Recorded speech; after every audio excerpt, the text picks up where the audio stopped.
Mike Tomlin and the 2022 Pittsburgh Steelers did probably the most surprising thing in the entire league last year by scrapping out a 9-8 season when all things looked lost. But after a really exciting offseason, the Pittsburgh Steelers are looking to go from frisky team that can just barely finish over 500 to being a team that can legit make some noise in a crazy stacked AFC. Lots of new expectations here. In this video, we are going to talk about if they have what it takes to meet those expectations. Welcome in, everybody, to the Pittsburgh Steelers Deep Dive, a series where we break down all 32 teams leading up to my number one ranked team in my power rankings. Today, the Pittsburgh Steelers come in as my 18th ranked team in those rankings. And in this video, we're going to talk about their offseason. We're going to break down this coaching staff, what the scheme is going to look like here on both sides of the ball. Then we'll get into the roster, ranking each position group, how they stack up against the rest of the league. And we'll even take a look at their schedule, their Vegas over-under, and my win total expectations for this team. So buckle up. It's going to be a really fun one. Looking forward to it. If you do enjoy, if you have a second to please hit that like button down below. It really does help support my channel and this series. I really appreciate it. And also, if you enjoy, make sure you subscribe. We got 17 more of these bad boys to go in about 2 months. So things are going to pick up here. You're not going to want to miss any of these deep dives as we go. But let's get into it. First things first, taking a look at what was a really freaking nice offseason here for the Pittsburgh Steelers. Really not losing a ton, but adding a bunch. As we look at their more impactful departures, at the top of the list is Chase Claypool, who was shipped off at the trade deadline. Very much a planned departure there with the rise of wide receiver George Pickens. But other than Claypool, the entire offense is back. Other than a couple of insubstantial departures, we list there Steven Sims, a rotational receiver, and their fullback, Derek Watt. But they did have some losses on the defense. Their 3 starting linebackers, Miles Jack, Devin Bush, Robert Spillane. These guys definitely didn't live up to the Pittsburgh Steelers standard at that linebacker position, and they're going to see them all out the door and bring in some other pieces there that we'll see in just a second. They did lose a couple of good players in the secondary with Terrell Edmonds, their big box safety, and Cam Sutton, a versatile corner that got a nice contract for the Detroit Lions. Some other small losses on the defense include some defensive linemen, Chris Wormley, Tyson Alualu, rotational defensive tackles, Malik Reed, who came in and played pretty well for this team when TJ Watt went down, but obviously getting Watt back for the start of the season, they're not going to miss Malik Reed. Some other defensive backs, Arthur Maulet, a loss that they will live with. He hasn't really played well, but he has played a decent amount.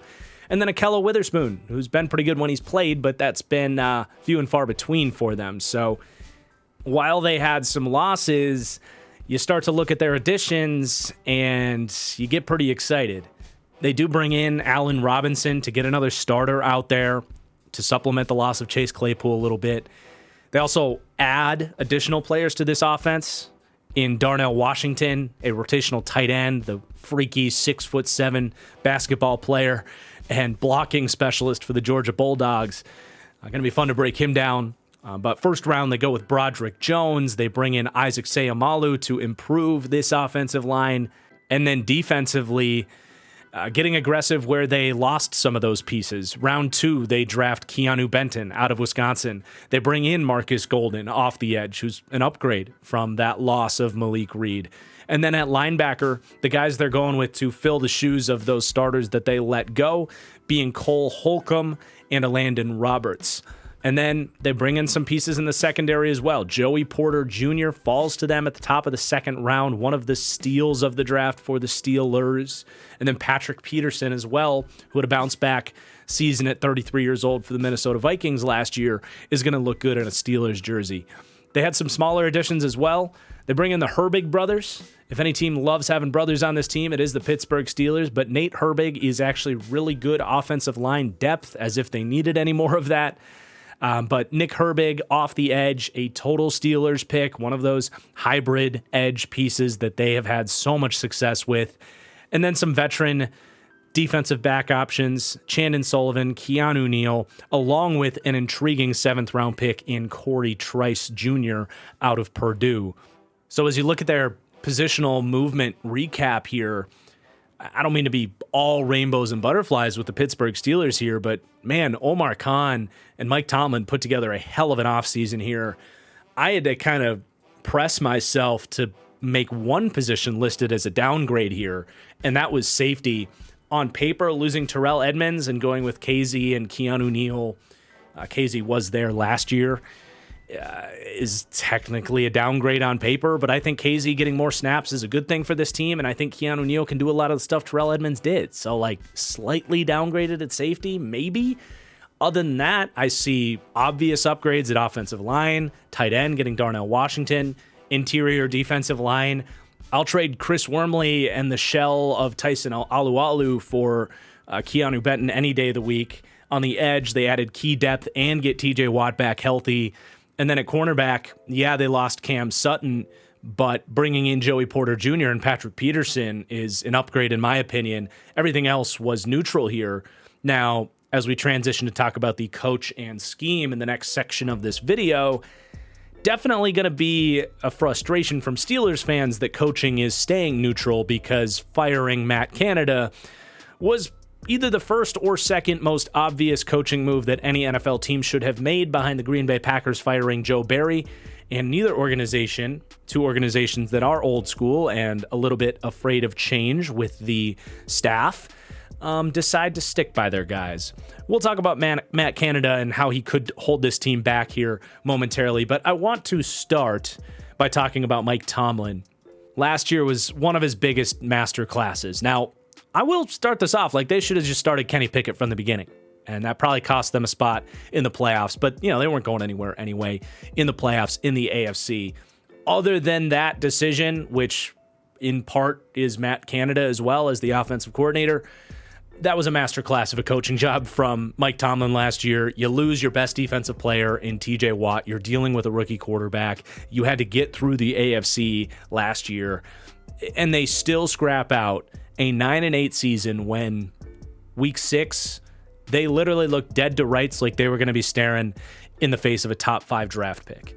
And to me, that is Mike Tomlin's coaching talent and overall character just permeating throughout the organization. I rank Mike Tomlin right now as the 4th best head coach in the NFL, and it's almost exclusively because he is the best leader in the NFL. Like I said, his mentality of being a put your nose down, go to work, don't make any excuses, put up or shut up. The Steelers have embraced that personality at an inexplicable level.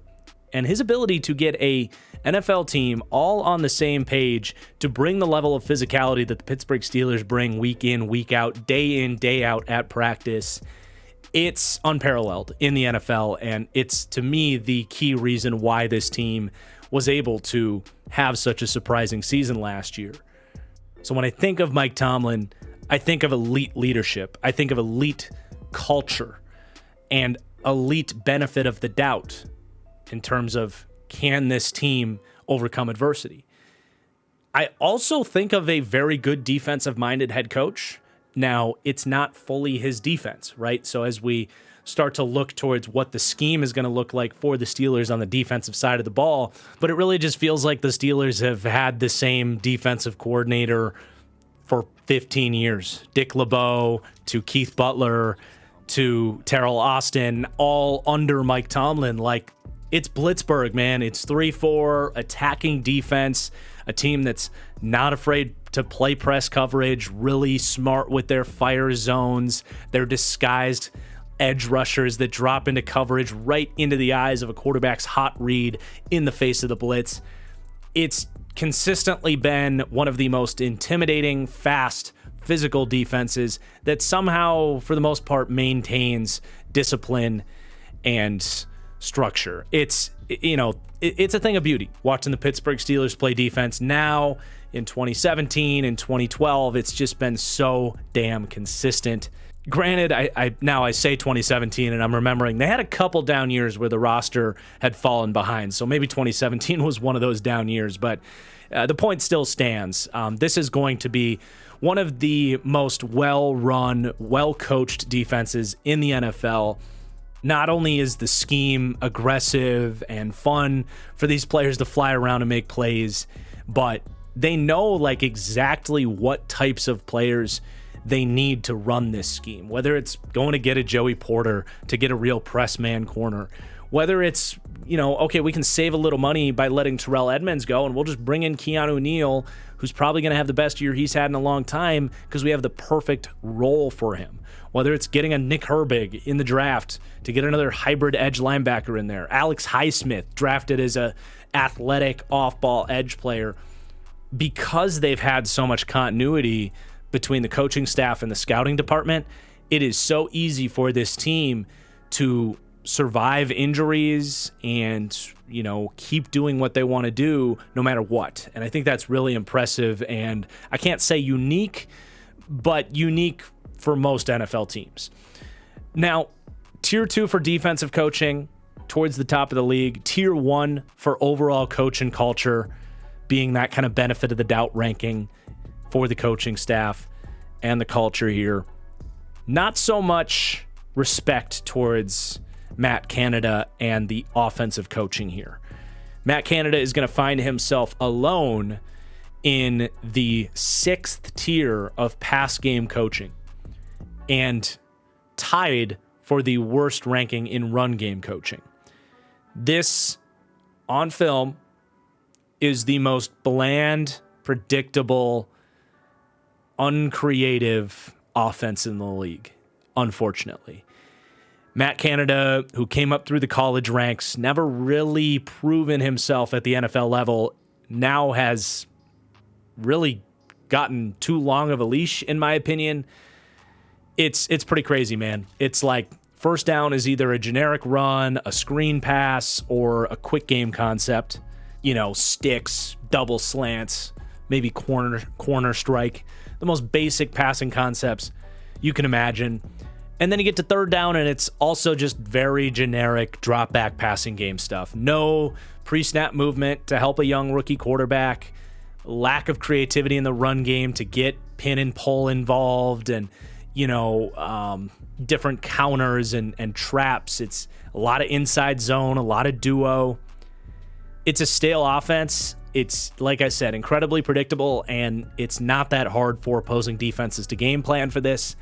And it's pretty self-explanatory as far as why that holds this team back. Not only is it easier for opposing defenses to shut this thing down, but they don't do a good job looking at their players' skill sets and asking how to best utilize their best players. It's really frustrating to watch. I think every Steelers fan shares this sentiment. And Steelers fans are probably hoping they can still have a good season, but still get Matt Canada fired.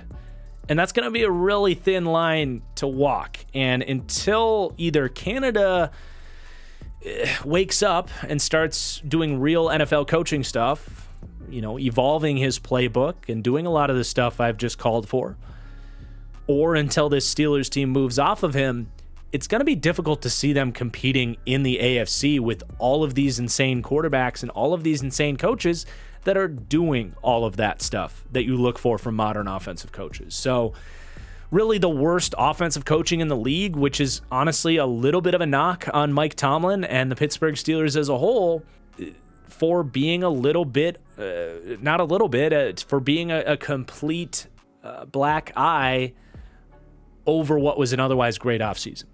So hopefully Matt Canada can really take a step up this year, but I'm certainly not expecting it. And I don't think a lot of Steelers fans are either. So there is going to be a lot of pessimism with the scheme and Matt Canada offensively. And now we're going to get into the roster breakdown here. But first things first, I want to thank the sponsor of the show, Underdog Fantasy. They've sponsored this entire series and will continue to do so throughout the summer. they've been awesome to work with, but they're also just the best place to play fantasy football. This is my first year doing best ball, and I can't get enough of it, man.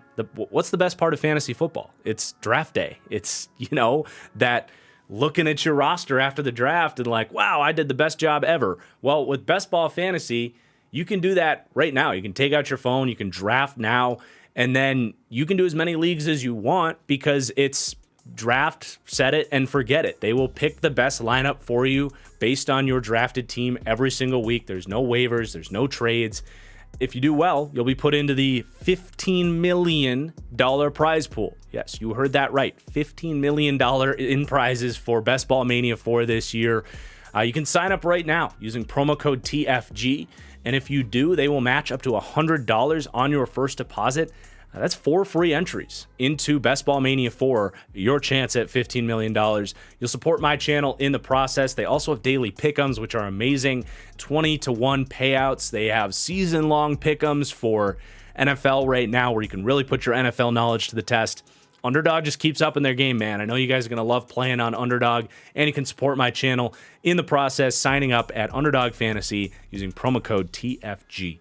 But let's get into the roster breakdown, and we're going to start looking at this quarterback room where Kenny Pickett and the Pittsburgh Steelers are going to rank 22nd in the NFL. And, I think Kenny Pickett was really as advertised, or at least what I expected from him as a rookie, as a pretty solid NFL starter.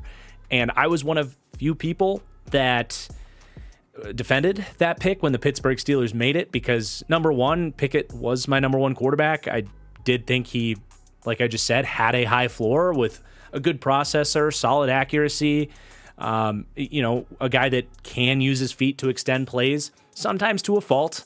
I think the biggest knock on Kenny Pickett did show up in his rookie season where, he does like to bail from clean pockets. He likes to use his athleticism. And I think the processing, the decision-making, the accuracy, it's all fine. It's all serviceable. It's all what helps him get to this 22nd ranking. But it's definitely not at the consistent level that I would describe as NFL great either.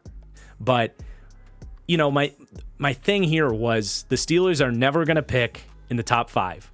Last season was the biggest case in point for that right there. Like, if they were ever going to pick in the top 5, it should have been last year. And they still went 9-8. But what you can do if you're the Pittsburgh Steelers is build a dominant defense and draft really well at wide receiver, build up the offensive line, and put a great team around an average starter with Kenny Pickett, who's on a rookie contract that allows you to build up the rest of the roster and make some of these free agent signings that we saw, and hope things go well in January. Hope, things land your way, and maybe you can sneak in a Super Bowl with a quarterback on a rookie contract. And until we get to the point where they have to discuss whether they want to pay Kenny Pickett, I'm totally fine with him as their starting quarterback. And maybe the pocket presence comes along. Maybe he develops elite processing and shows something that he hasn't shown to this point in his time at Pittsburgh or in his first year in Pittsburgh. And that conversation changes. It may or may not. I don't know. But for where they are right now, I'm totally fine with Kenny Pickett as their starter. I think ranking him 22nd, obviously, I think it's spot on, but I'm curious if anybody disagrees with that. Like, I don't think that's being overly optimistic on a guy that I defended last year or being overly pessimistic on a guy that does have some weaknesses, right? Like, I think he's a very firm, solid starter, not expecting him to make or break this team's season. I like some of the stuff he does. And whether or not this team can make the playoffs, I think is really going to be more contingent on everything else instead of what Kenny Pickett can give you. I think they've put themselves in a position that quarterback spot's not going to make or break their season. And that, I think, was the plan when they drafted Kenny Pickett. So I like where they're at. I don't love where they're at. Their backups, it's a good backup room. You got Mitch Trubisky, who, for what he's worth, is a good backup. He can have some high-end starts if he lucks into some good throws. But obviously, I think his time as a starter is gone. To me, you have a quarterback competition for QB3. Mason Rudolph has obviously been around here for so long, but my dude, Tanner Morgan out of Minnesota, I think he's a really poor man's Kenny Pickett as a game manager that can run the offense and use his feet when the the offense isn't there. So I think they'll like Tanner Morgan. If he can stay healthy, I think he can be at least a really good third quarterback, if not a long-term replacement to Mitch Trubisky as the backup there. So keep an eye on Tanner Morgan long-term. We'll see if he makes the team this year. He's a 24-year-old rookie. But obviously the weaponry is going to be important when you have a quarterback that I feel is dependent on the structure around him being in place. Not that, that applies to every quarterback, but I think it's more important with a guy like Kenny Pickett than maybe Patrick Mahomes. But I rank the Steelers in the top half of the league for weaponry, 15th, which is saying a lot because of how many great groups of weapons there are in the NFL. I love the way this room is constructed. Everybody makes sense as a complementary asset. You have depth and talent across the board.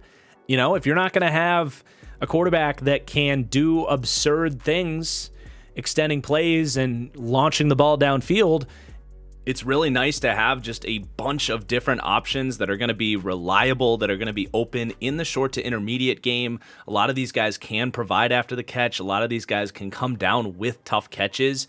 When Kenny Pickett gets in a pinch, he can go to those contested catch looks.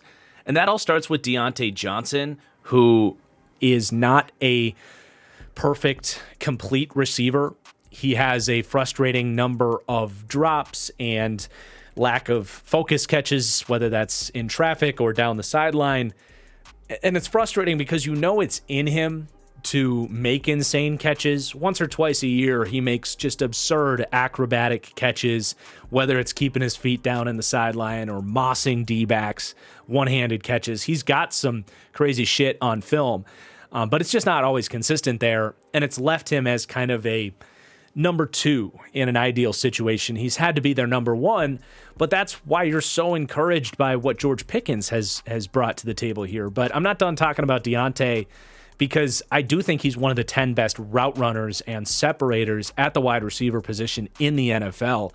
His ability to, snap off a route, to stop on a dime, his ability to get into his routes quickly, his release off the line of scrimmage, he is one of the most difficult covers in the NFL. And now with a second year of chemistry with Kenny Pickett, I expect him to be a nuisance in the short to intermediate game against opposing defenses.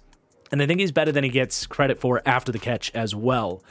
And then you have George Pickens, who, it sounds crazy, but he might be the best 50-50 ball receiver in the NFL already. Now, it's a very small sample size, but I think he probably was last year. A.J. Brown was up there as well. But even if he doesn't get open, and he's a pretty good route runner, he's not a perfect route runner, Kenny Pickett can just throw it up to Kenny Pickett can just throw it up to George Pickens 30 yards down the field. And a 50-50 ball for George Pickens, as long as it's a relatively accurate throw, is like a 70-30 ball. He's got the size. He can jump out of the gym. His body control is sensational. His ball tracking is sensational. And his hands are ridiculous. This dude catches everything. Reminds me of a young Dez Bryant, where even if the route running wasn't perfect, even if he wasn't the best athlete on the field, his ball skills were just different. And if the rest of the stuff can come along for George Pickens, where I think he is a good enough athlete to be a solid route runner, and he doesn't have to be a great route runner, right? Like, I see a guy that has the upside to be something like what A.J. Green was for the Bengals as a true number 1 wide receiver. You pair that with Deontay Johnson and some of these other guys, that's phenomenal. Now, Pickens has to prove that some of those other things can come along before you get that excited about it. But even if he's just what he was last year, you love that duo because the skill sets couldn't be much more complementary. And I think it's complementary as well to bring in Allen Robinson. I had some hesitation when they first made this move, but when I saw that they didn't even give up a draft pick, they swapped 7th round picks, and then the Rams ate a bunch of his contract, I thought this was a really savvy move by Omar Khan to bring him in. He definitely disappointed for the Rams last year in what was a disaster season, and the year before that in Chicago, he was taking plays off. He was getting sloppy with his routes. He hasn't been that dominant ball winner. He's not the old Allen Robinson, but he still showed a decent amount for the Rams last year. I think as a third wide receiver here, someone that can line up on the outside, be an option to win contested catches, It's something they didn't have after they traded away a Claypool, obviously, and now you don't have to count on Calvin Austin or Miles Boykin to be those guys. The expectations are literally nothing, and they can cut him after this year if he's bad. He's a $3 million cap hit this year. Again, they didn't really give up. They got him for free, basically. They slid down in the 7th round. And then if he's really great, you can keep him around for a $17 million cap hit next year, or you just cut him for a dead cap of less than $2 million. Like, this was a really savvy move. And again, expectations are pretty damn low. But as a perimeter starter, I still think he can be that as a wide receiver 3. So really like that move. And when you're in 11 personnel, you've got 2 outside wide receivers and a really great slot receiver in Deontay Johnson. Maybe the most explosive slot receiver in the league. But it really doesn't stop there. You have 2 tight ends and 2 running backs that I really like. Pat Freiermuth is just an absolute rock star, solid Y tight end. He's plus against the like he's good to great at everything and not really elite at any one thing. Good to great route runner, good to great athlete, good to great hands. I would argue great hands for sure. Plus after the catch, solid run blocker. Like, he really is a top 10 tight end, and even if he's not the most dynamic or explosive player, he's ultra reliable and makes, again, complete sense with the existing skill sets here. I mentioned there's 2 tight ends. We have Darnell Washington coming in, who can really, like, if Darnell Washington was drafted to be a starter, I would have said, like, we'll see how this goes. But as a number 2 tight end for the Pittsburgh Steelers, yeah, I will absolutely sign up for that, because I did have some questions about his route running. Can he separate as a true number 1 tight end? Even as a run blocker, I think he's so willing for a guy his size, and he has crazy blocks, but like, I still felt like he has to improve his technique to be a great NFL run blocker. But for how they're going to use him as a number 2 tight end, they're going to get him on the move, bring him in 12 personnel, force the defense into base, and then they can spread these guys out. They can maul you up over the line of scrimmage. They're going to have a lot of schematic flexibility if Matt Canada can tap into that. He's also going to be a really nasty red zone threat at that height, 6'7". While he wasn't a dominant receiving tight end at Georgia because they had Brock Bowers, when they gave him contested catch looks, he showed that he can box guys out and play like a basketball player there. So he does fall in the draft because of some injury questions. When you get these freaky athletes, sometimes there's questions if their bones can hold up. There's probably some medical stuff on behind the scenes there too. But they take a chance on him at the end of the 3rd round. Love the risk. And because he's not going to be a starter, he won't be eating full-time snaps, and his injury risk is going to be lower. So really, really love that draft pick. And then they have 2 running backs that are legitimate threats. Najee Harris, he gets a B grade as a receiving back from me. He's very polarizing as a receiving back because he has awesome hands. He's a nasty pass blocker and can really come down with like tough catches down the field. He's also really good as that kind of check and release blocker where he'll check for the back and then he'll slip out and Kenny Pickett will find him on a little drop off, and he's good after the catch. But he's not the shiftiest route runner. He's not the most explosive player after the catch. So he's not a fully well-rounded receiving back, but you definitely see him as a reliable option. But Jaylen Warren looked, dare I say, Austin Eckler-esque coming in as an undrafted rookie last year.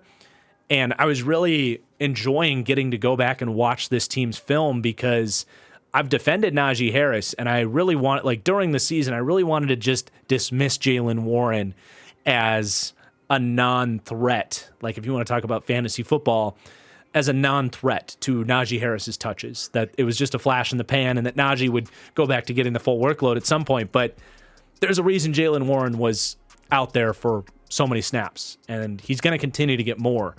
Excellent route runner, amazing hands, super shifty after the catch. A plus athlete on film. I don't even know what his combine numbers were. He's a decent runner as well, which we'll talk about. Excellent pass protector. He was stonewalling dudes. So reviewing the film, there was a lot of plays where I was like, oh, nice play, Najee. And then I was like, oh, shit, that was Jalen Warren, who just leveled a linebacker in pass pro. That's usually what Najee's doing. So I'm consider myself sold on Jalen Warren as a complete steal by the Steelers. I never watched him in college, but getting to watch him in the NFL was super fun. So you got a pair of backs, pair of tight ends, you got 3 wide receivers, a plethora of weapons here for Kenny Pickett to thrive to the best of his ability. As far as the rest of the depth is concerned here, wide receivers 4 through 6 are pretty set for me. You know, Calvin Austin, I do put the eyes next to him. If you're looking for some speed and more of a deep threat here, it's got to be Calvin Austin. I mean, they do send deep balls to George Pickens. Deontay Johnson can stack on the outside. But if you want to draw up 4-3 speed and a chance to really take the top off the defense, Calvin Austin was incredible at that at Memphis. And they didn't really tap into him in his rookie season.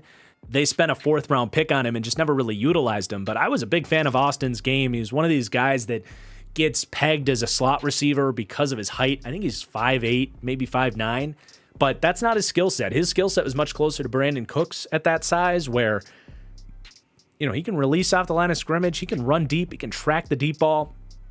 And I would love to see them tap into that a little bit. But because of Matt Canada's offense not finding creative ways to get him those good looks deep, paired with an offense that wants to basically just run a lot of quick game and keep things in the short to intermediate game, and Kenny Pickett, who, let's face it, isn't the best deep ball thrower in the league. He's good.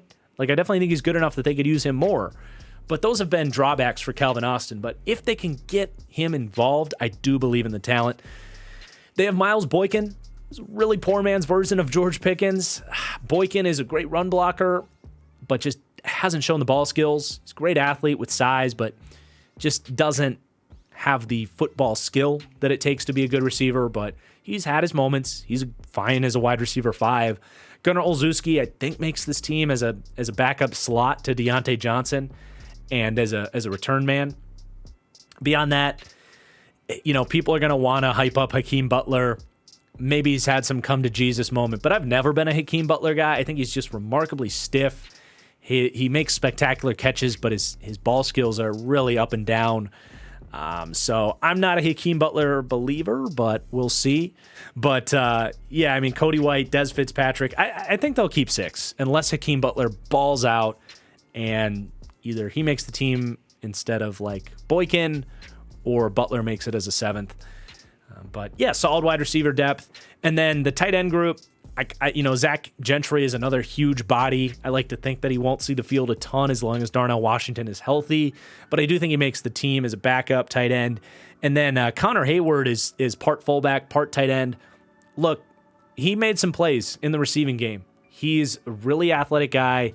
He's just a really good football player that hasn't been able to find a true position because he's this weird 6 foot, 240 pound build. But they can treat him as another kind of wing blocker, a mismatch piece in a way that can make some plays. Don't fully sleep on Connor Hayward, Cam Hayward's brother, in a sense of like when he's out there, he's a threat to make a play. I'll just leave it at that. I'm not expecting a breakout season or for him to be the next Kyle Juszczyk or anything like that, but there's flashes for sure. As far as any other running back depth, Anthony McFarland is a player I liked. They spent a 3rd-round pick on him. He's really athletic, but going to be buried pretty deep here, but I think he's capable depth in the receiving game. Jason Huntley is a shifty runner, but has never been able to figure things out in the receiving game. And beyond that, you got some undrafted rookies. So there's your group of weaponry. Again, they rank 15th in an NFL that has a loaded group of weapons across the board. And if George Pickens can really establish even higher consistency, this can be a really special group, a top 10 group of weapons that with Kenny Pickett throwing the football, this can be a very solid passing game, which, as we know, with this defense, that can go a long way, and no matter how loaded the AFC is. But it's not just about the passing game. Let's shift over to the running backs a little bit more, discussing how these guys are as runners of the football. And I go so back and forth at this point with Najee Harris. I defended him last year as a top 10 running back. The Steelers are going to come in here again ranking 10th. I think they were 8th last year. So my opinion on Najee is moving down a little bit. He definitely was still very good last year, even if slightly underwhelming. You know, he's just not very consistent. That's kind of what it comes down to for me. Like, a lot of times he's just running into the back of his O-line. The vision to me can be hit or miss a lot of times. Like, there's times where he sees defenders coming from the second level and sees great cutback lanes and does some great stuff. But like I said, there's times where he'll just, run into a brick wall and not do much with it. There's times where he'll go down a little bit too early on first contact. There's times where, man, he is an insanely difficult running back to bring down in space. We talked about how he makes an impact in the receiving game. I love that about him. So, like, Najee, to me, it's a big year for him as far as if I'm going to continue to view him as a top 10 running back in the NFL. I'm still a fan of his, and I'll still defend him. I think he gets more criticism than he deserves. Elite, high-character guy as well, a good locker room presence. But I'd be lying if I didn't say that I think Jaylen Warren's going to eat into his workload this year. Like I said, I was really impressed by Jaylen Warren, much more so in the receiving game, and I think that's where Najee's going to see a continued hit in his statistical production, is less and less usage on third down, especially when you see how Jaylen Warren was such a good pass protector. But Warren is just a spark plug. He brings a different speed. He's got that kind of change of pace tag here. And it's going to be Najee's backfield, but I think it might be 65-35, 70-30. I think Jaylen Warren's going to have a really nice season here and establish himself as a really capable, I don't even want to say backup running back, but that is what it is. I just think he's a really nice find, and I will reiterate how impressed I was by Jaylen Warren. So I do think he eats into Najee's workload, and ultimately this turns into a really good running back room. So I think like from a fantasy perspective, it's a little bit of a frustrating conversation. I still like Najee right around where he's going, unlike underdog best ball and all that stuff. Like, I'm not staying away from Najee. I'm not going to say I'm necessarily higher on what he's going to do this year either. I do think Warren, though, might be a little bit of a value later in your drafts. He's going to see the football, and even if fantasy football, these guys don't blow away the stats and the numbers, I think this is still a damn good running back room that brings two different types of runners to the table and in theory would allow them to run a lot of different stuff. But as we know, Matt Canada really wants to just stick with the head-up blocking game, whereas I think Warren has some juice to get into some more wide zone stuff, but I don't see that happening here a whole lot. As far as the backups, it's a pretty inconsequential group. I still think Anthony McFarland has a lot of physical talent, but year 3, year 4 now, it hasn't surfaced to anything yet. And then it'll probably be those 3 names competing for the RB4 spot. So again, 10th at running back, a very good room, continuing to show how much support they're putting around Kenny Pickett here. And then as far as the multiplier they get from the quarterback run game, I wish it was higher, man. I really do. And if we were just ranking how good Kenny Pickett is himself, this would be much higher. Like in the top half of the league, he's a legitimate quarterback keeper threat, especially just, basic read option. He's got speed, he's got acceleration. But Matt Canada, what the fuck are you doing? 5 designed QB runs for Kenny Pickett last year? I mean, talk about a lack of creativity and not tapping into your quarterback's skill set. This could be a legitimate booster to this offense that they're just not utilizing. And do I expect Matt Canada to do that now, all of a sudden? Not really.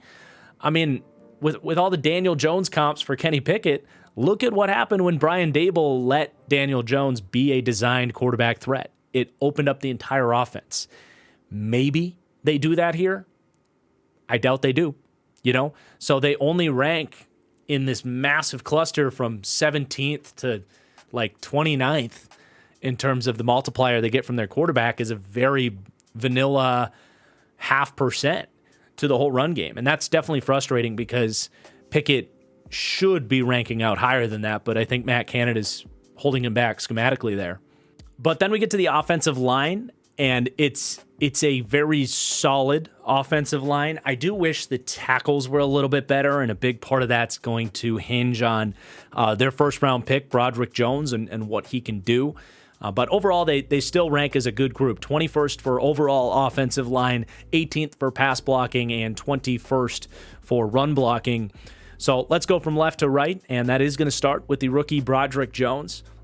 Kind of your classic traits-based I don't want to say developmental, because that's more like day 3. But let's just say a tackle prospect that I don't expect to come into the league and be dominant right away. I had higher impact grades as far as how good they are on day 1 on both Darnell Wright and Peter Skoronski. For example, in this draft, Broderick had a higher upside grade than both those players. But I did think in terms of pass protection, he's got to learn to better cut off inside moves, general pass protection technique with his footwork in general, just has a long ways to go. He's only played one full season in college as a starting left tackle. He rotated and missed some time in his freshman season. But, I had no problem with the pick. In fact, I liked it. I liked jumping the Jets and going to get this guy. I think long-term with the coaching that the Pittsburgh Steelers have shown at this position, he could even surprise as a rookie, but long-term, I think he can be a great franchise tackle. But just as we saw with Andrew Thomas coming out of Georgia, that I think had similar drawbacks in his pass protection technique coming out of that same program. I think you look at Evan Neal in his rookie season last year. It's difficult to expect the guy to come in and be even what like Dan Moore has been at left tackle for them last year, immediately with Broderick Jones. So definitely think we're going to get some bumps and some learning curves from Broderick as he develops. I think he's going to be a better run blocker right away. Really gets easy leverage. He's got a natural 6'4" frame. He flies off the ball. He's got, I think, good play strength. I think he can continue. He's so young. I think he can definitely benefit from continuing to fill out his frame. He's definitely a strong tackle, but he could be a really strong player. I felt like there were times where he wasn't always driving guys backwards. But overall, his talent paired with this coaching can get somewhere eventually. But I'm just expecting some potential learning curves there, and I think that's fair. But I do love bringing in Isaac Seumalo.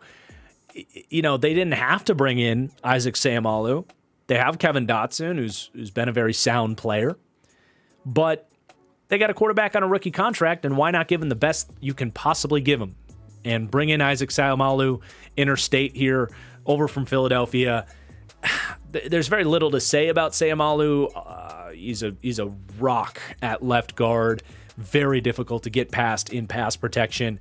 Not the best athlete in the world. He's not going to fly off the ball and, deliver defensive tackles on their ass 5 yards down the field, but he can move you. He can stick his hands inside and sustain blocks, and I think he's an upgrade, especially as a run blocker, to what Kevin Dotson has given them. So kind of a why not signing, and now you have 2 really good guard depth pieces. And now if either of these guards or centers go down, you've got extra depth. And Kevin Dotson, who I'll just say right now is also a complete rock in pass protection. He should definitely be starting somewhere in the NFL. I think this is the last year of his rookie contract after being a 4th-round pick. And, I can't imagine he's going to – they might even trade him, honestly. They could maybe get a 3rd-round pick for Kevin Dotson. I think he's that good of a player. So that's obviously a huge luxury. He's got to be one of the 2 or 3 best backup guards in the NFL now after they signed Seumalo. But let's continue going through the starters. Mason Cole, he's kind of a fascinating guy here. So they gave him kind of a cop-out contract. 5 years ago, he was a 3rd-round pick by the Cardinals out of Michigan State. He's got some tools, someone that was viewed as someone that could develop into a starter for sure, but it didn't happen in Arizona. He ends up in Minnesota and ends up as a starter behind Bradbury for a little bit and actually played pretty well in 2021. So the Pittsburgh Steelers come in and give him on paper, a 3-year, $15 million contract, but it was really a 1-year, $3 million contract where they were like, well, if you play well, you'll come back and you'll be a cap hit of about $6.5 million over 2023 and 2024. And they were like, yeah, you probably won't play well, but If you do, you'll be worth that money. And they keep him because he played well. Not as a superstar or anything like that, but they are paying him like legit starter money as a center here. And I thought he showed, in Minnesota, it's tough when you see guys grading out well as a run blocker in a wide zone scheme like Minnesota has. You're going to beg questions of like, okay, but can they drive people off the ball? Can they play in a head-up blocking scheme like the Pittsburgh Steelers like to run? And he did. He came in, and the athleticism still translated to move guys off the ball, and he's got that willingness against the run. He's not the weakest center. He still is kind of developing as a pass protector, learning his tricks of the trade, but he's not a complete turnstile. And as we've said throughout this series, if your center is your worst pass protector or one of your worst, you can protect him with double teams and stuff. So, he's turned into a really solid NFL center. He's nothing special here, but it's another testament to his growth. It's another testament to why you draft Big Ten offensive linemen, because more often than not, you're at least getting a Mason Cole out of the guy. But it's a testament to the Pittsburgh Steelers and their coaching and ability to identify talent at this position as well. So solid center for sure. And then you got James Daniels at right guard. Loved watching his film. He's not a perfect player. He has his hiccups in pass protection. He can miss as a run blocker, and he's not the biggest guy in the world. He's not going to create the most drive off the ball. But he's just all around really athletic, really smart player. He's a guy that can play center for them. He has played center for the Bears. So, if Mason Cole struggles, their best offensive line actually might be Daniels at center and Kevin Dotson at guard. So, they have really nice flexibility there with Daniels. They gave him a decent contract last year, and I think he lived up to it. And then they're going to plug Chuk Okorafor back in at right tackle, and he's okay. He's like a complete adequate starter.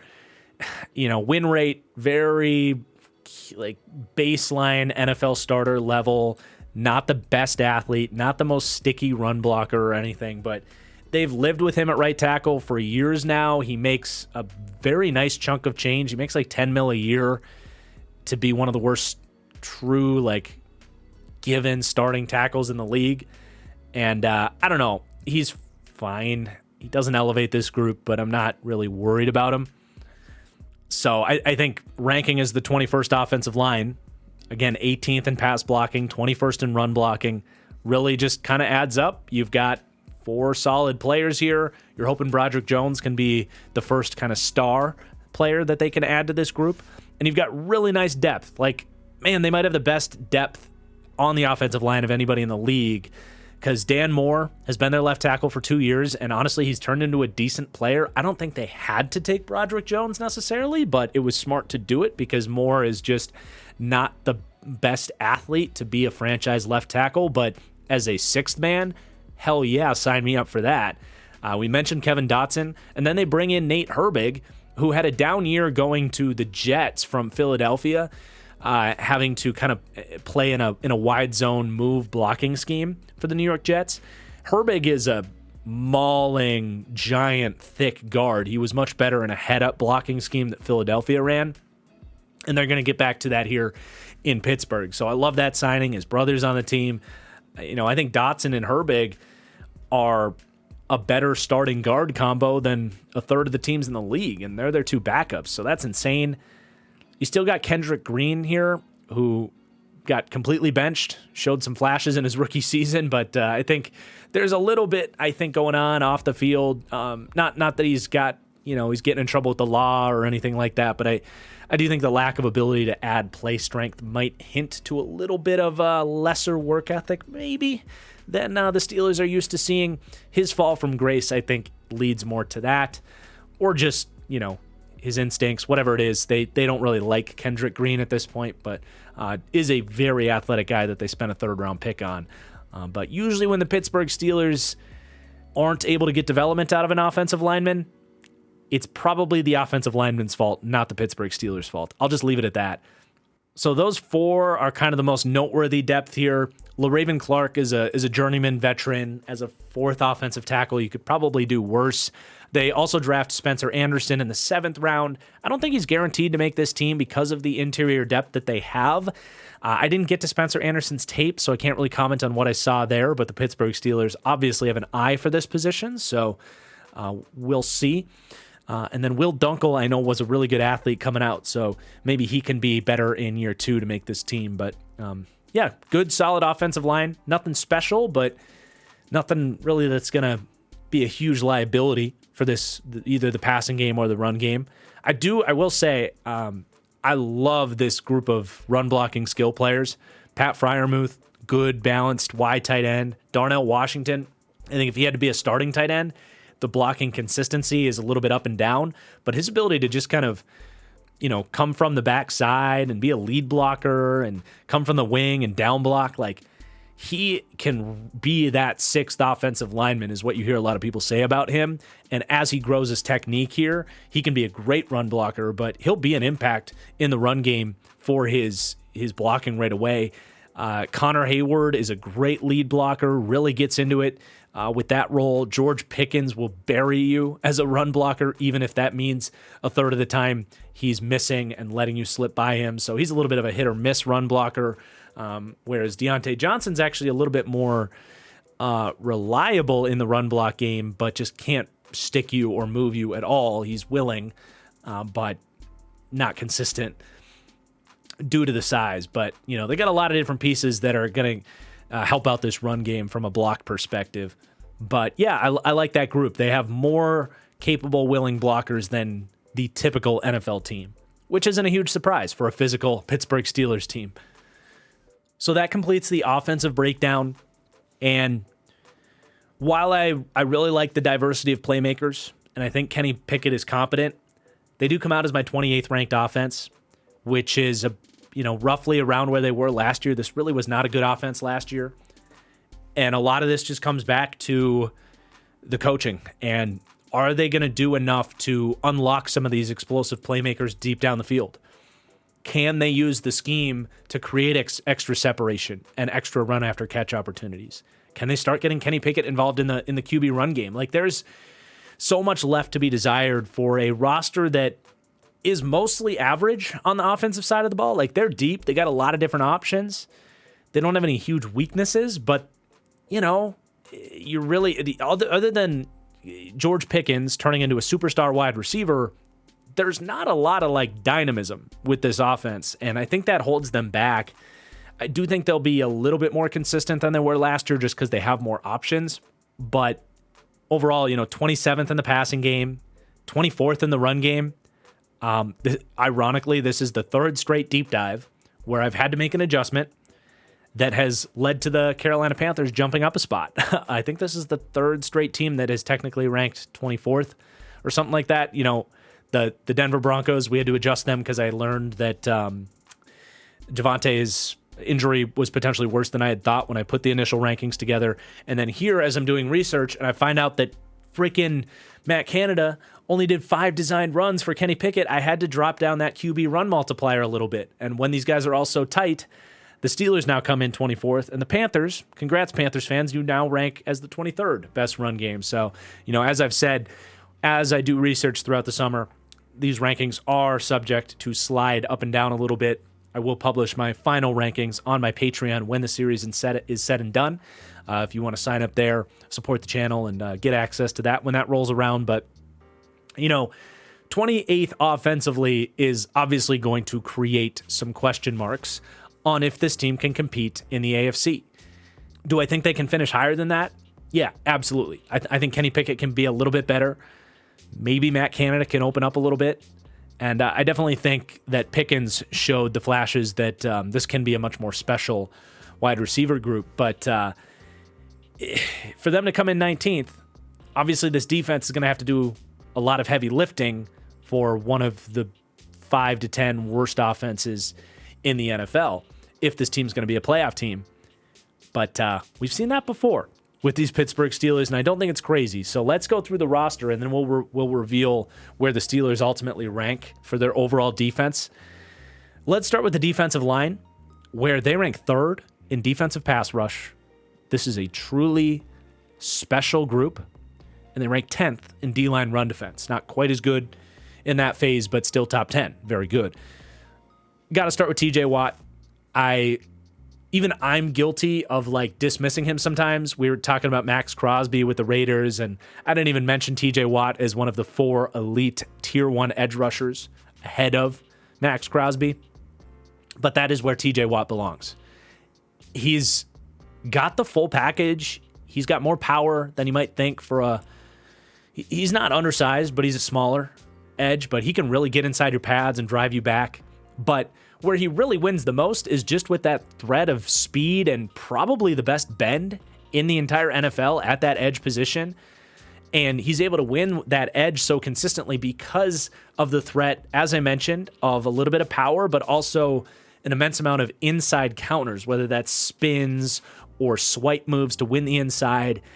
He's a complete technician at the position. He's always got offensive linemen guessing, and he's an absurd athlete to get by you or through you. So him alone, having that level of presence that is so consistently going to force the quarterback off his spot and speed up his processor, it's invaluable.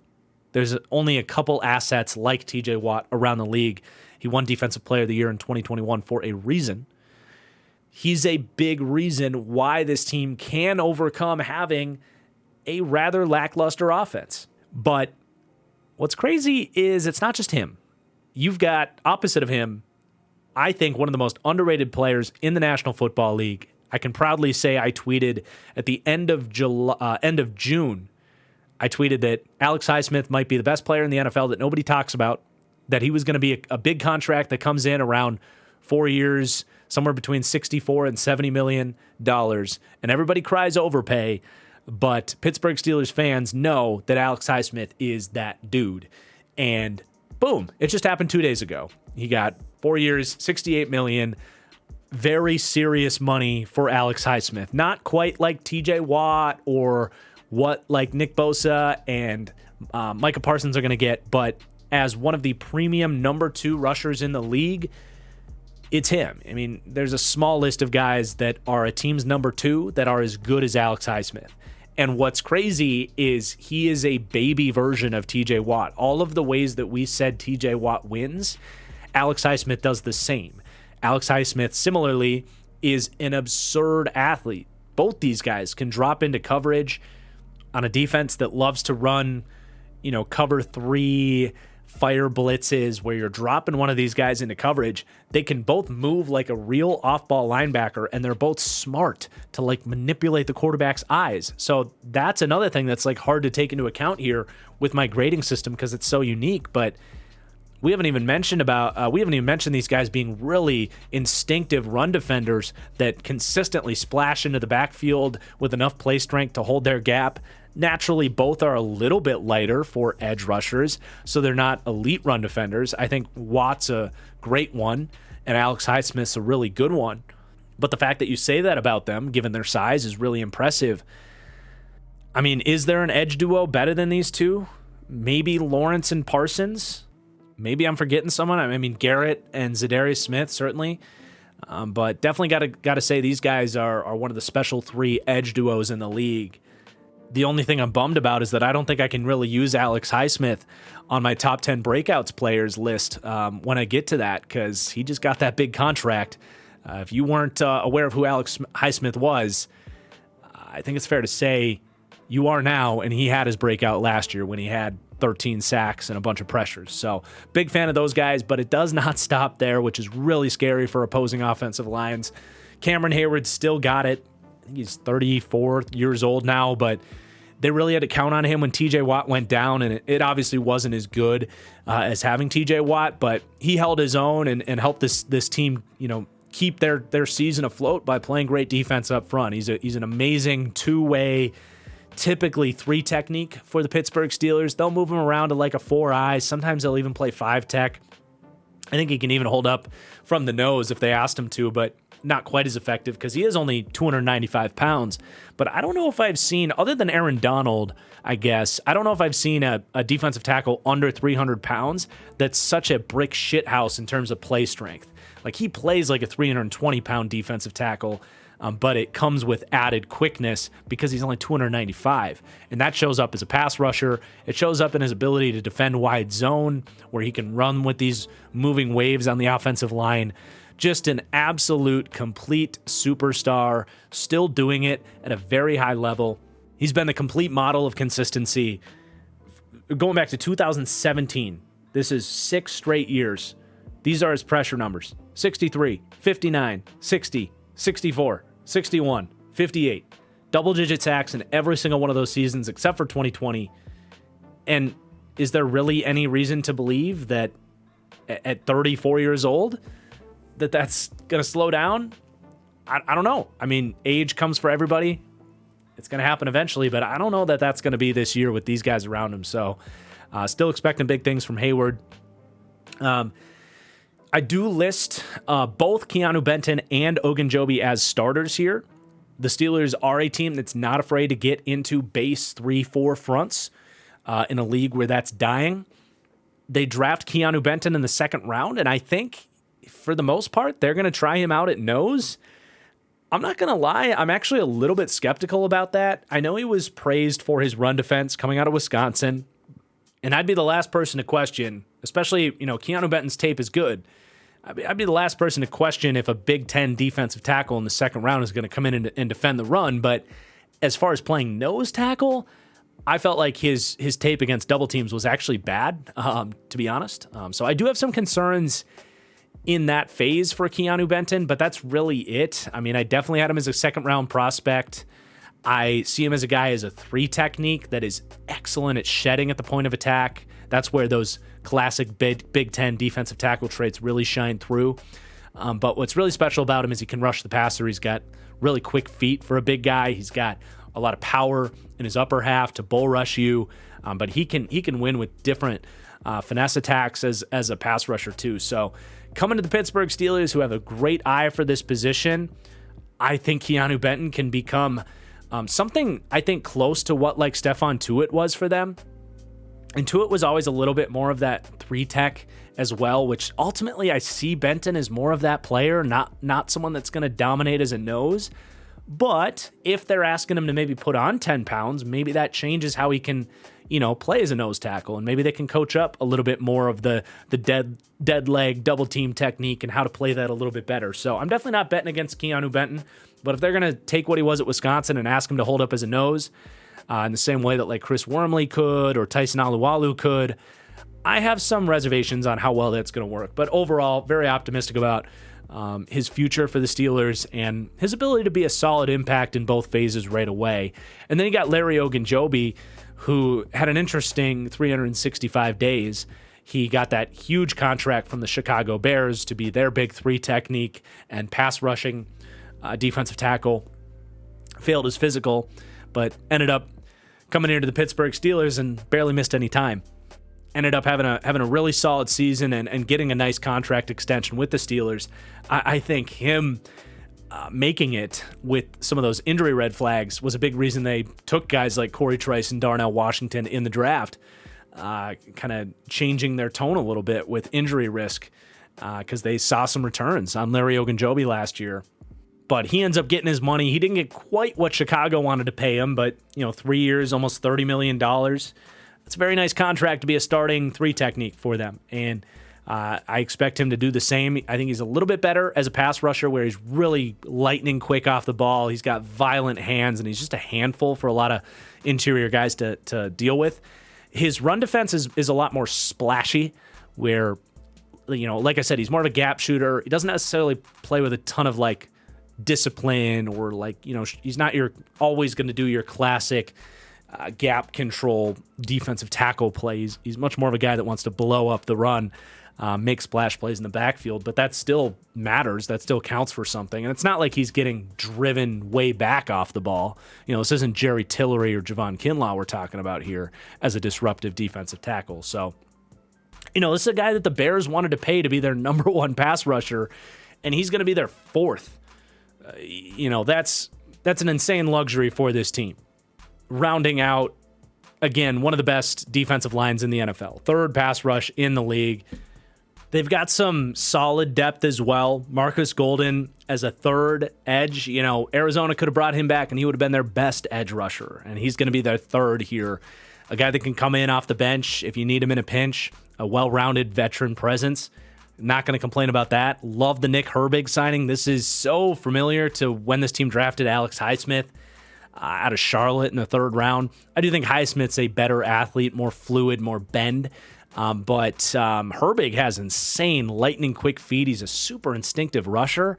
The Steelers have a type with these edge rushers, and Herbig fits it as a guy that can drop into coverage, Wisconsin, hybrid edge, all that stuff. He even wins in a lot of the same ways with the inside counters that Highsmith and Watt win with. So he doesn't have, you got Highsmith and Watt here for a long time. You don't need Herbig to become Alex Highsmith.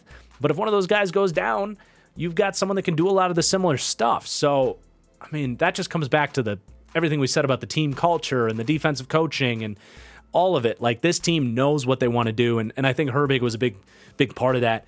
Quincy Roche, you can echo a lot of those points as kind of a stand-up edge who has shown some flashes for the Giants, actually, after the Steelers drafted him, but he's back here now. I think he's capable depth as well. So I expect those three to make it, and then those undrafted types on the edge can compete.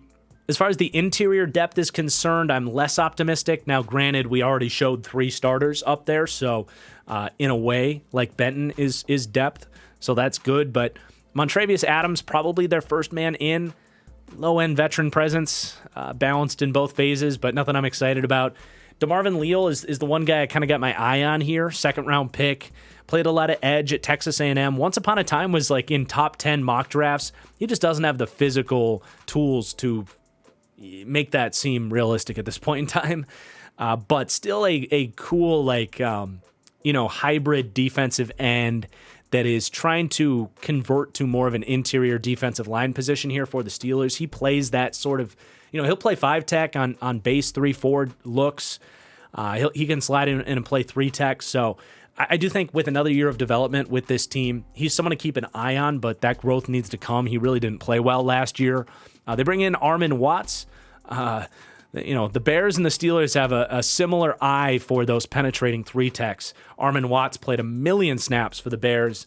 They brought him in to do a lot of the stuff that Ogunjobi was supposed to do for them as a guy that does have a really nice first step. He can be a disruptive defensive tackle. He's shown a lot of flashes as pass rusher in the NFL, but it hasn't all come together.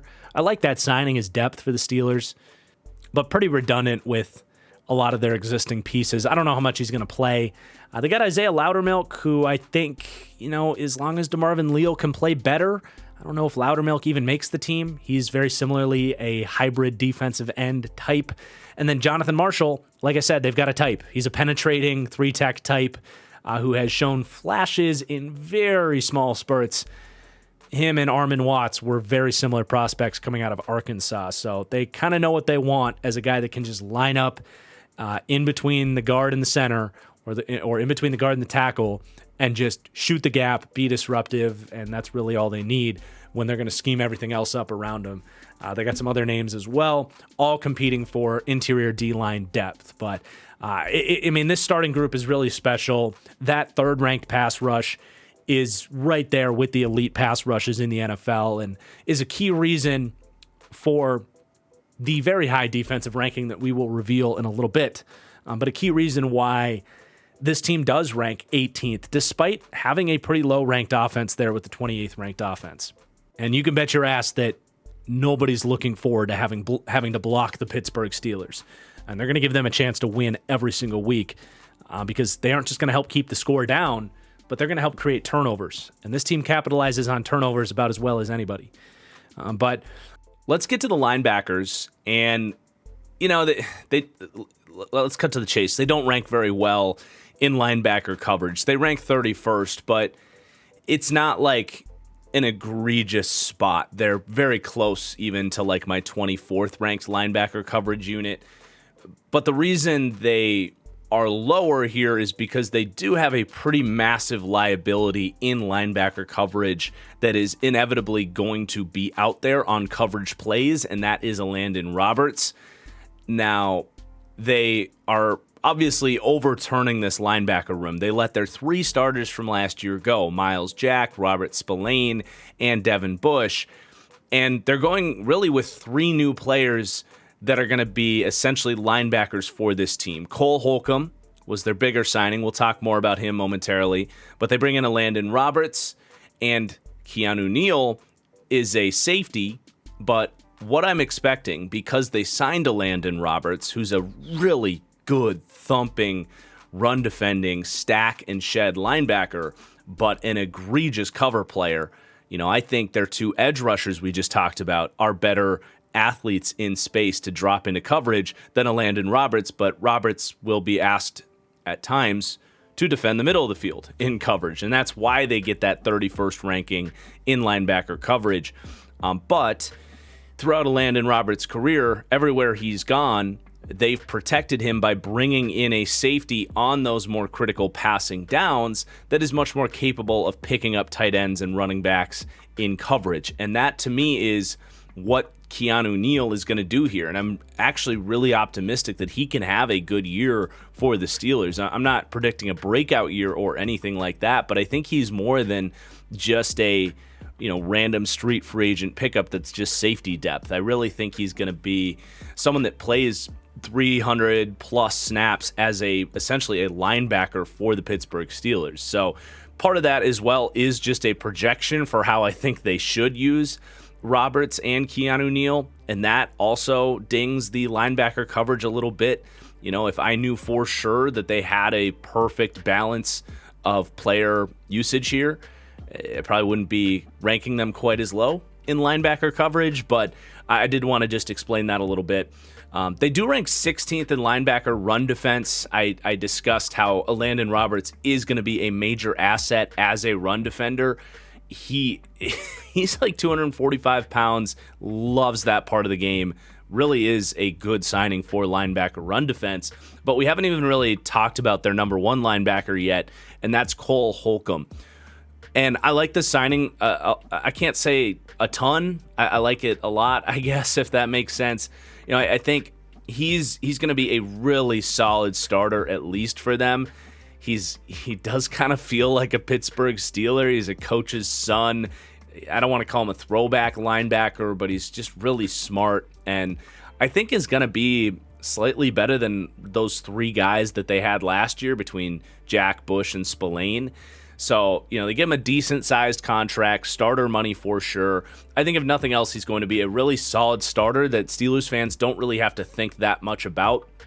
He's going to make a couple plays in coverage. He's got good zone eyes and can bait the quarterback occasionally, and he's pretty solid in run defense. He's not the biggest guy or the most consistent tackler, but he's going to be a very solid starter. So, ultimately, they, like I said, they rank 16th for linebacker run defense, right in the middle of the league. It just feels like it's going to be a good run defending group, whereas coverage, you do have some potential liabilities. Like, as much as they will scheme around a Landon Roberts, inevitably he will be out there trying to defend play action on early downs, trying to pick up tight ends against 12 personnel and all that stuff. So, you can't entirely protect a guy like a Landon Roberts, but they will do a solid job of it, I think. We'll see how that ultimately plays out. As far as the depth goes, Mark Robinson, they drafted a couple years ago, developmental athlete type that we haven't seen much from. I do have the eyes next to Tanner Muse. He played 4 games for the Seahawks last year and actually played pretty well. He was a safety at Clemson that ran really fast in his 40 and has made the change to linebackers. So I like bringing him in, see what he can do. You never know. They also bring in Nick Kwiatkowski, who's adequate veteran depth, who's fallen off from his days of being a quality starter, but, he's still a smart physical player. So, linebacker rankings are tough. These groups usually don't make or break a team season because of the nature of the position, but I'd be lying if I said these guys are going to be flying around the field on 3rd down defending tight ends and running backs out of the backfield, So there's your linebacker room. Now let's talk about this secondary. And they ranked 21st in the secondary. I think it's a little bit better than what they had last year, as we saw at the top of the show, but still not a lockdown group. You look at the corners, and I love the Joey Porter pick. I think it was one of the steals of the draft. They could have taken him at the 17th pick, and I still would have thought it was an A pick for them because I thought he was a top 10 player in this draft, or top 20. I think he was finished like 10th or 11th in my overall player grades. Total scheme fit. They really want someone that can play physical press coverage against, like, you know, bigger bodied receivers and all that stuff. And that is Joey Porter in a nutshell. And I think he's going to thrive here. He's not the most fluid athlete. He's probably going to take his lumps as a rookie corner, but I wouldn't be stunned if, you know, we've had a lot of really good rookie corners coming into the league, not just first rounders either, like Tariq Woolen. There's a long list. I can't rattle off names off the top of my head, but there's been a lot of good corners in recent years stepping in, being quality starters right away. And I think Joey Porter can definitely do that for him. But, you know, he is a rookie that's going to have to prove it. But I'm definitely not worried about Joey Porter, right? I think he's going to be pretty nice. Patrick Peterson, I'm honestly a little bit more worried about than Joey Porter. Had a kind of career resurgent year last year in an incredibly zone-heavy defense in Minnesota. For all the flaws that defense had, Patrick Peterson's veteran IQ to just sit back and read the quarterback's eyes and capitalize on a good pass rush up front was a great fit for him. Is he going to come to Pittsburgh and run a lot of man-to-man, bump and run, and, you know, match zone and be great? I don't think so. I don't see that level of a coverage player. I still think he was an elite athlete in his prime. At 33 years old, he's still a solid to good athlete, but, you know, I don't think he's a lockdown corner in this scheme, and he's going to be very similar to what they had in the late career Joe Hayden days, where he was okay, but definitely not lockdown. Definitely a guy that was getting beat a couple times a game. Then you got Levi Wallace, solid starter. I don't hate Levi Wallace. He's good for this scheme. He's a decent athlete. I mean, he's a good athlete. He's a little bit slender, but you know, he's never been a lockdown guy himself, but he's making a decent amount of money here. And I don't really have a lot of takes on Levi Wallace other than he's just an adequate starting corner, which kind of feels like what they're going to get from these three guys, unless Joey Porter is a surprising superstar in his rookie year.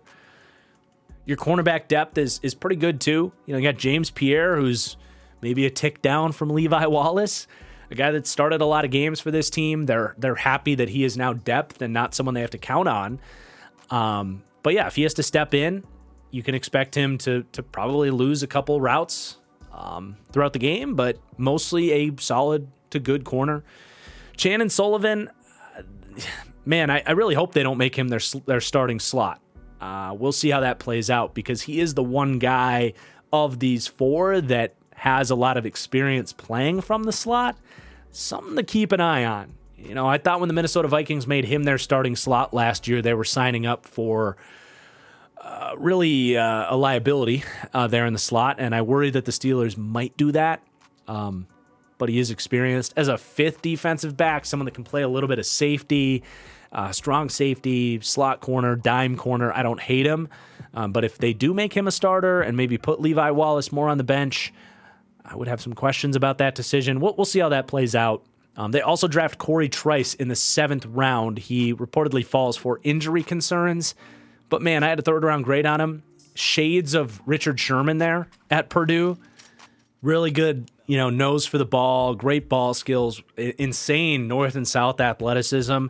I thought he had a chance to be something like this year's Tariq Woolen. I know that's really high expectations, but from a skill set perspective, it's not that far off. But now he's not going to see a ton of opportunities this year, but we'll see what Pittsburgh can do with him long term.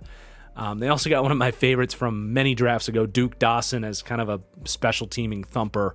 I don't know if he'll make the team or not, but I mean, I'd rather see what Duke Dawson can do than keep Shannon Sullivan around as a slot guy. They got some other names as well. Chris Wilcox, I believe he was the guy out of BYU with insane athleticism.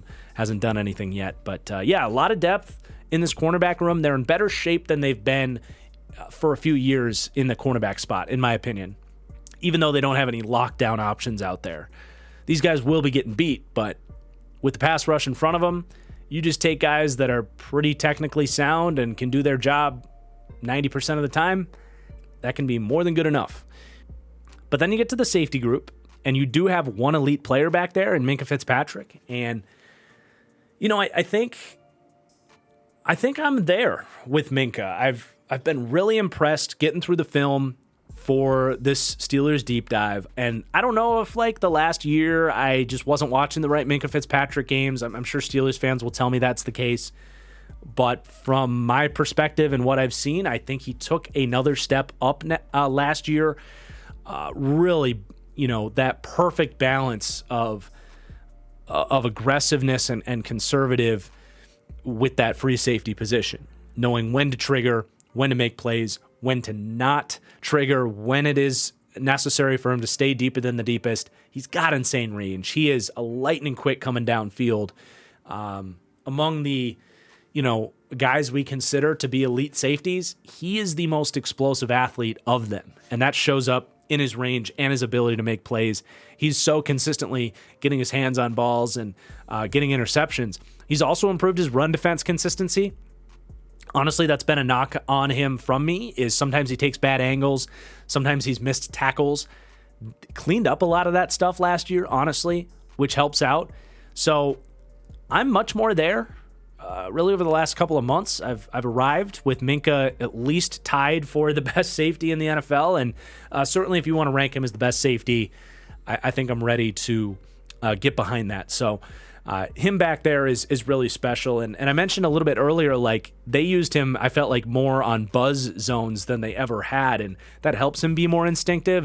That lurking assignment is really fun for these safeties, especially a guy with the instincts of Minkah Fitzpatrick. He takes away crossing routes as well as any safety in the league. And that's incredibly valuable in a league where that is such a consistently ran concept to attack that part of the field. So love that about him. And another thing is, he had been more of a slot corner type when they acquired him. So I think at this point he's so incredibly comfortable as a free safety and knowing all of the right balance, as I described, with the conservative versus the aggressiveness, the tackling aspect of things, taking the right angles. I think after 50 games of playing real free safety, it's really come on. So Minkah's just entering his prime. He's amazing back there, and a true impact on this group that's pretty otherwise average. I do like what it seems like they're doing with this safety group. I think they're getting more athletic and better in coverage back there by letting Terrell Edmunds go. They're going to retain Damontae Kazee, who played really well in 300 snaps for this defense last year. And honestly, Kazee's played really well at safety. Not great or anything like that. But for the last 4 or 5 years, he's just been a really solid starter, a guy that can make plays from really any position, whether it's slot corner, strong safety, free safety, decent run defender, just a really good balanced defensive back. And I think is honestly an overall upgrade in terms of team balance than what they had in Terrell Edmunds, who was a little bit more of a boom or bust safety and part-time linebacker.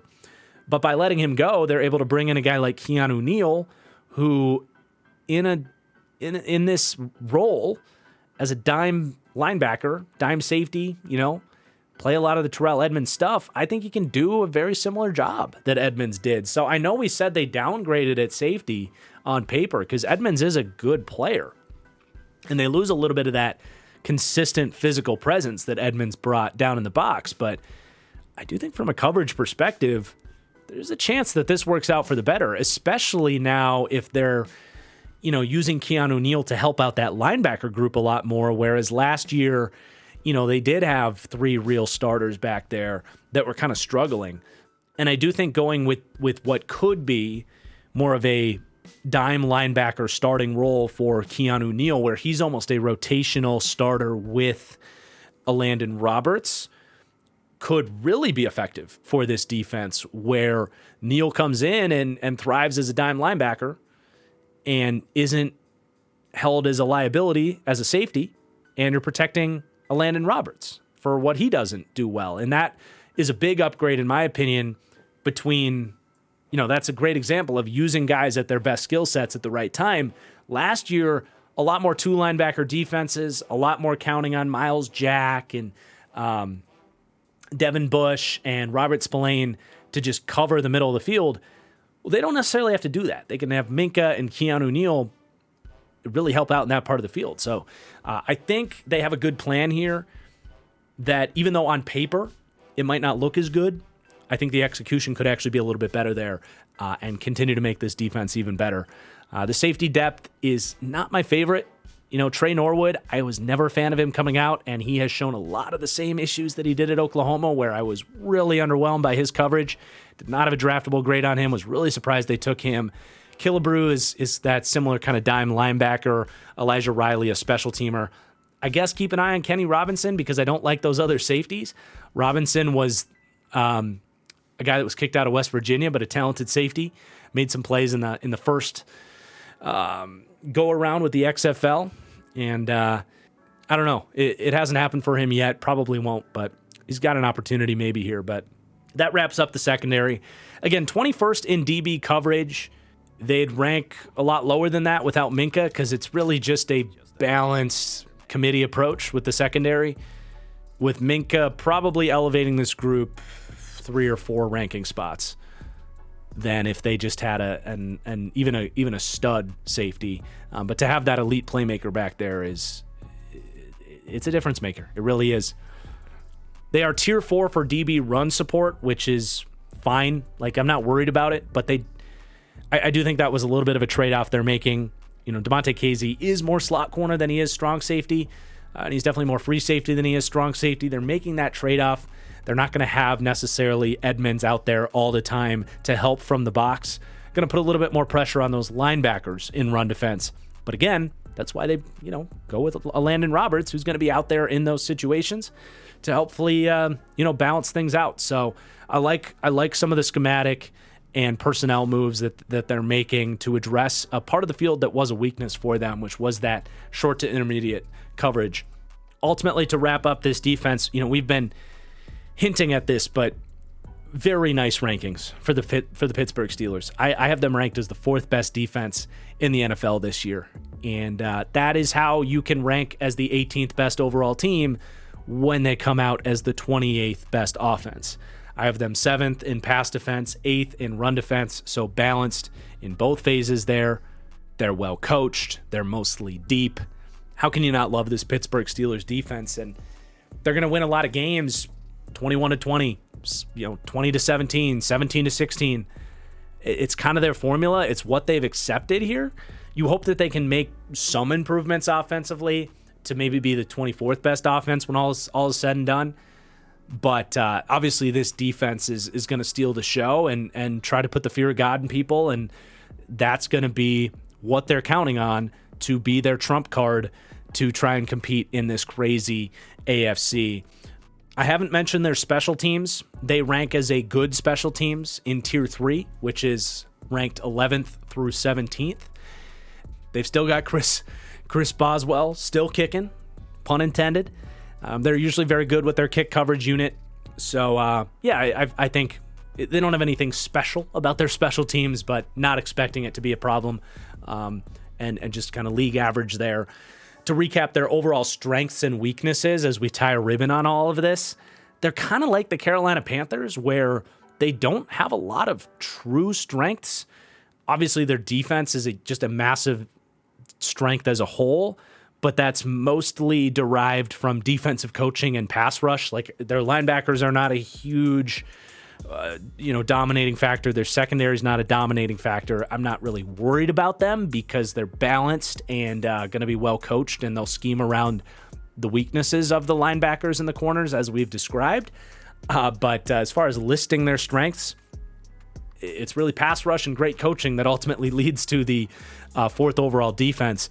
I do think that the diversity of playmakers they have, it does create a solid floor for the offense. Like I said, they're going to be able to win a lot of games scoring 20 points, scoring 17 points. They might not be putting up a lot of weeks where they have 28 points. But with a defense that's going to keep the score down and keep the ball in the hands of the offense, they've got enough diversified weapons that even with bad play calling, which is their one weakness as a team, they're still going to Jimmy's and Joe's their way down the field a couple times a game for some nice drives. So even if they don't have this laundry list of incredible strengths, like I said, offensive coaching is really the only thing I'm deeming as a true weakness. I originally had intermediate pass coverage as a weakness because of their linebacker coverage grade. But honestly, I'm very confident that they're going to be able to scheme around that. We'll see how much they want to use Keanu Neal in that role that I think would be necessary to protect a Landon Roberts from being an issue in that part of the field. But I'm pretty damn sure that's what their plan is there. So I guess TBD on that. If they have a Landon Roberts out there a lot for pass coverage, then yeah, I'd be a little bit more worried about teams RPOing them and play actioning them to death over the middle of the field. But I have a lot of faith. That benefit of the doubt is real with this defense, as they've shown time and time again. So let's wrap this up by taking a look at the Steelers' schedule. And their Vegas over-under is 8.5 wins. Their Super Bowl odds are pretty low at 50-1, which isn't a surprise given how good their division is and how good the conference is. And they are dead last in the division in odds at almost 5-1, which is pretty low. Honestly, I kind of agree with the Super Bowl odds. I don't think this team has incredible upside. I think their floor is super high. Division odds are tough too because, like, dude, you got Baltimore, Bengals, Browns could be good. Like, this is an insane division. So I wouldn't make any of those bets. Now, as far as the over-under goes, Vegas is crafty, man. They're setting it at 8.5 wins. They know the market is not going to bet against Mike Tomlin to have a losing season. 8 would be a losing season. 9 is a winning season. He's never finished with a losing season before. Now, he's got a gauntlet of a schedule. You know, he's got his own division. That's 6 games, none of which they'll be favored in. They have to play the Niners. They have to play the Jags. They have to play the Titans. They have to play the Packers. I think they'll be favored in those 2 games, but not by much. Luckily, those are at home. They also got to go to Seattle. Like, there's a lot of really tough games in here on top of their 6 division games that are going to be really tough. Now, I do see 4 games that they should be pretty big favorites in. At the Raiders, at the Texans, at the Rams, and then the Cardinals, I do think they'll be pretty heavy favorites in, but Kyler will be back by then. So it's not a gimme. But if you can just, if they can get those 4, you got a pretty good chance. But I think that's really critical for this team because there is not an easy team on the rest of their schedule other than those 4 games right there. That was Raiders, Texans, Rams, and Cardinals. So my projection has them coming out right at 8.7 wins, a little bit over, leaning towards the 9 wins. But, this schedule's tough, man. I would stay away.